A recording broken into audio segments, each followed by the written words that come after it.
우리는 매일 아침에 일어나고 깨어있는 상태에서 무언가를 하다가 일정한 시간이 되면 다시 잠자리에 드는 그리스 로마 신화의 시지프스 같은 일상을 반복하고 있습니다. 이런 반복의 일상은 우리가 사회적 생물로 살아가기 때문에 일어나는 일이 아니라 근본적으로 우리 인체에 내재되어 있는 생체 시계로 인해서 일어나는 생물학적 현상입니다. 이렇게 정해진 생체 시계로 인해서 더 자고 싶어도 저절로 눈이 떠지는 불편함이 발생하기도 합니다.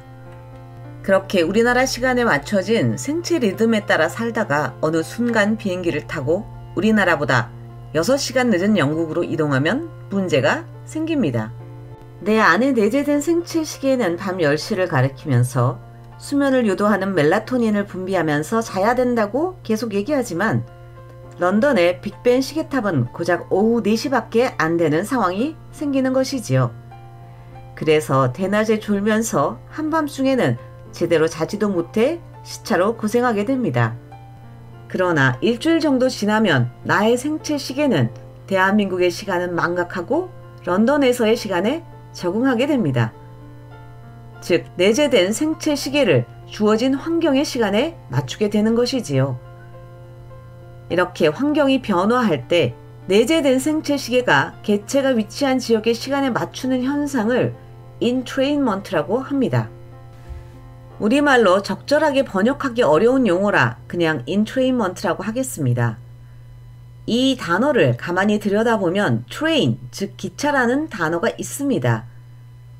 이 인트레인먼트라는 용어는 주어진 환경의 시간이라는 기차에 탑승하여 나의 생체 시계를 그 지역의 시간과 동일하게 만드는 것을 의미합니다.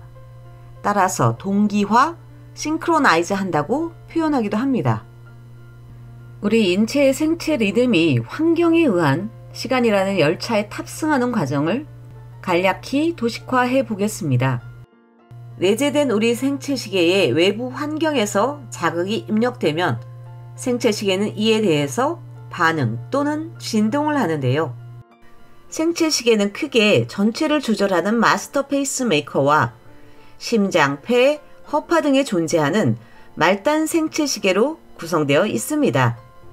내재된 생체 시계 중 모든 생체 리듬을 조절하는 마스터 페이스메이커에서 가장 먼저 반응이 일어납니다.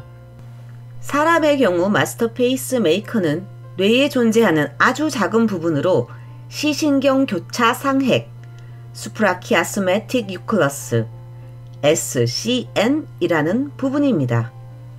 마스터 페이스메이커의 반응의 결과 신호가 만들어지고 이 신호는 심장, 폐, 위, 대장 등의 모든 인체 기관에 전달되어서 생체 리듬이 바뀌고 행동의 변화가 일어나게 됩니다. 즉, 나의 모든 기관과 세포가 나를 둘러싼 환경이 만들어내는 시간의 열차에 탑승, 인트레인먼트 하게 되는 것입니다. 이렇게 생체 리듬을 바꾸는 주요 요인에 빛, 온도, 먹는 습관 등이 있는데요. 이 요인들을 자이트게버, 독일어로 시간 기여자라고 합니다. 이 자이트게버 중 가장 큰 영향을 주는 요인이 지구 자전에 의해 발생하는 밤과 낮의 차이인 빛입니다. 앞서 예를 든 하루에 한 번 자고 한 번 일어나는 일처럼 지구 자전에 의해 생기는 밤낮을 주기로 하루에 한 번 일어나는 생체 리듬을 서카디안 리듬, 일주기 리듬이라고 합니다. 서카는 대략이라는 의미며 디아는 일일, 하루라는 의미입니다. 이는 일주기 리듬이 정확하게 지구 자전과 일치하지는 않는다는 것을 의미합니다. 인체의 일주기 리듬의 몇 가지 예를 살펴보면 저녁 9시쯤에 수면을 유도하는 멜라토닌이 분비되기 시작하고 해가 떠서 활동을 시작하는 아침 7시 30분경에 멜라토닌 분비가 멈추고 만들어진 멜라토닌이 분해되거나 저녁 10시를 기해서 대장 움직임이 최저가 되었다가 아침 8시 30분경에 대장 움직임이 최대가 되는 사례들이 있습니다. 생명체가 가지고 있는 생체 리듬에는 일주기 리듬만 있는 것은 아닙니다. 24시간, 즉 하루를 기준으로 이보다 짧게 일어나는 반복되는 현상을 울트라디안 리듬, 24시간보다 길게 주, 달, 연을 주기로 반복되는 생물학적 현상을 인프라디언 리듬이라고 합니다. 울트라디언 리듬의 대표적인 예에는 렘 수면, 성장 호르몬 분비 등이 있습니다. 렘 수면은 빠르게 눈동자를 움직이는 상태의 수면이라는 의미인데요. 잠들어 있는 동안 정신은 깨어 있어 눈동자가 빨리 움직이지만 몸은 움직이지 않는 상태로 약 90분을 주기로 반복해서 일어납니다. 한편 24시간보다 긴 주기인 인프라디언 리듬에는 28일을 주기로 반복하는 여성들의 생리 주기가 대표적인 예가 될 수 있습니다.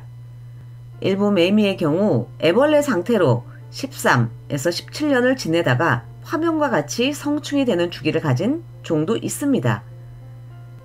주기가 다른 여러 가지 생체 리듬 중에서 일주기 리듬을 유발하는 빛이라는 자이트 계보가 인풋되었을 때 우리 인체에서 어떤 일이 일어나는지 간략히 살펴보겠습니다. 우리는 눈을 통해 빛을 인식합니다. 시각신경세포에는 이 빛을 받아들이는 색소, 포토피그먼트 멜라놉신이라는 색소가 있습니다.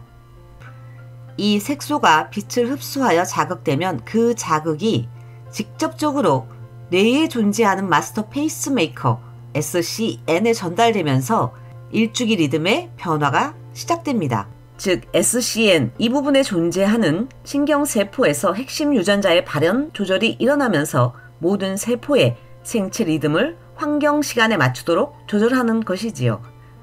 오른쪽 그림은 시신경세포에서 SCN에 신호를 전달하는 분자생물학적 과정을 나타내고 있는데요. 시신경에서 신호를 받은 SCN 신경세포에서 퍼1과 퍼2라는 유전자가 발현되는 것을 볼 수 있습니다. PER, 퍼 유전자의 이름은 기간을 의미하는 피어리드에서 그 이름을 땄는데요. 이 퍼 유전자가 일주기 리듬을 조절하는 핵심 유전자 중 하나입니다. 퍼 유전자는 초파리와 같은 곤충을 비롯한 무척추 동물에서부터 쥐, 사람에 이르기까지 공통으로 존재하는 유전자입니다. 소문자와 이탈릭체로 표기하는 퍼라는 유전자, 그리고 여기서 만들어지는 대문자로 표시하는 퍼 단백질을 통한 일주기 리듬을 이해하게 된 출발점에는 초파리가 있었습니다. 초파리를 이용한 생체 리듬에 관한 연구는 1968년 미국 캘리포니아 공대에 재직하던 시모아 벤저 박사에서부터 시작되었습니다. 사진에서 시모아 벤저 박사가 초파리 모델을 들고 있는 것을 볼 수 있는데요. 시모아 벤저 박사 연구팀은 초파리의 돌연변이를 만들고 그 중에서 아무 때나 부화하는 개체를 골라 유전자의 위치를 확인하고 이 유전자를 부화 시간을 조절하는 유전자 피어리드, 즉 퍼라고 명명하였습니다. 이를 기점으로 초파리의 생체 리듬을 조절하는 퍼 유전자에 대한 연구가 본격화되었습니다. 시모아 벤저 박사에 의해서 처음으로 세상에 나온 퍼 유전자가 초파리의 일주기 리듬 전체를 조절하는 핵심 유전자임을 증명하는 논문이 1984년에 네이처 잡지에 실렸습니다. 미국 록펠러 대학의 마이클 영 박사를 주축으로 한 이 연구팀은 밤낮의 주기가 29시간, 19시간, 그리고 밤낮을 구분하지 못하는 초파리에 정상적인 퍼 유전자를 발현시켜서 이 초파리들 모두 24시간에 가까운 일주기 리듬을 갖는 개체로 복원되는 것을 실험적으로 증명하였습니다. 이 논문을 시작으로 퍼 유전자를 비롯하여 초파리의 일주기 리듬을 조절하는 핵심 유전자들을 찾아내고 이들의 조절 기작에 대한 연구 결과가 속속 네이처 잡지에 게재되기 시작했습니다. 이 논문들의 주요 저자인 브랜다이스 대학의 제프리 올 박사와 마이클 로스 바시 박사, 그리고 록펠러 대학의 마이클 영 박사는 2017년 노벨 생리의학상의 주인공이 되었습니다. 이 세 연구자의 노력으로 일주기 리듬을 조절하는 유전자와 그들의 기작이 밝혀졌고, 이는 인체의 생체 시계를 이해할 수 있는 실질적인 실마리를 제공했기 때문입니다. 2017년 노벨 생리의학상을 받은 초파리의 일주기 리듬 조절 과정은 생물학적으로 매우 흥미로운 부분이 많습니다. 그러나 그 과정이 매우 복잡하고 전문적인 내용들이 많기 때문에 이 영상에 부록으로 추가하니 관심 있으신 분들은 참고하시기 바랍니다. 지금까지 설명한 일주기 리듬은 내재된 생체 시계가 환경이라는 시간의 열차에 탑승하는 인트레인먼트에 관한 것입니다.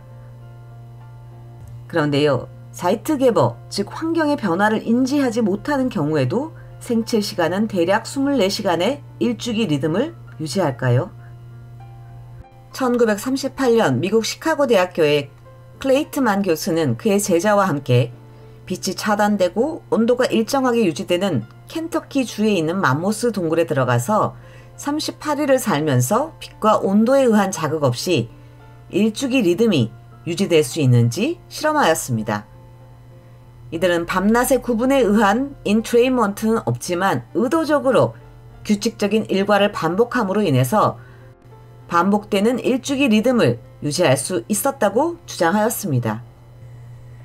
이들의 연구 방법과 결과에 대한 해석의 옳고 그름과 무관하게 영상에서 보는 것처럼 1930년대에 이 실험이 크게 화제가 된 것을 보면 인체의 일주기 리듬에 관한 관심은 오래전부터 매우 컸다는 것을 알 수 있습니다. Bruce Richardson on the bunk and Dr. Nathaniel Kleitman have been studying the cycle of sleep to see if man without daylight can abandon the 7-day week. The recorder indicates Richardson sleeps and wakes regardless of the 24-hour period, while Dr. Kleitman is bound by previous habits. 최근 연구에 따르면 시신경에 장애가 생겨서 빛을 인지하지 못하는 경우에도 24시간에 가까운 일주기 리듬을 유지한다는 다양한 연구 결과들이 제시되고 있습니다. 또한 일부 연구에서는 인트레인먼트 되는 경우보다 더 짧은 22.5시간의 프리러닝 일주기 리듬이 보고되는 경우도 있습니다.